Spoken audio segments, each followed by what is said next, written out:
Welcome to the Gospel According to Star Trek podcast. I'm Kevin C. Neece. And I'm David Atwell. And I'm Mike Poteet. And I'm Tim Van Orden. What are we doing here? Are we trying to make Star Trek Christian? No. I was about to say that, but then I thought it would be a lame joke, so I didn't. I love how it's both validating and backhanded. I appreciate that greatly. It's just putting a Christian perspective in conversation with Star Trek, and that means all of Star Trek. I actually am talking more about how Star Trek helps me to be a better Christian, which is not separate from being a better human being. Goodness is good because God is good. Truth is true because God is true.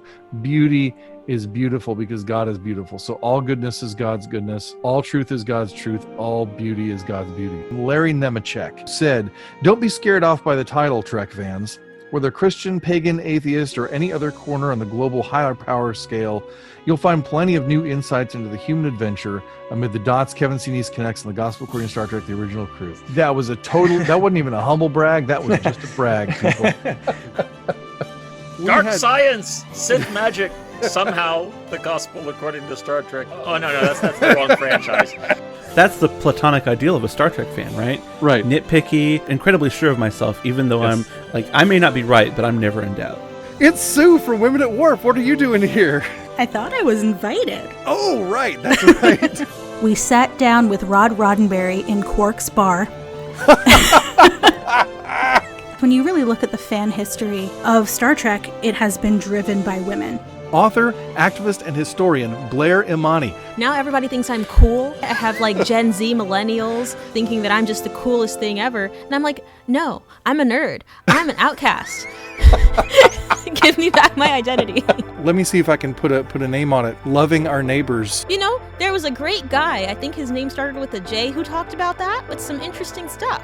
I'm Ben Crump. I'm a civil rights attorney. Nichelle Nichols, I knew her as Lieutenant Uhura, but what I did not know, but she was a civil rights icon. The production team, part of the production team from Woman in Motion, which if you were listening the last time Mike and I were on here together, we reviewed that film quite enthusiastically. Our job, our calling is to just be human and to just be loving and be accepting and be open and not be judgmental, not all the other cliche things that the church is often known for.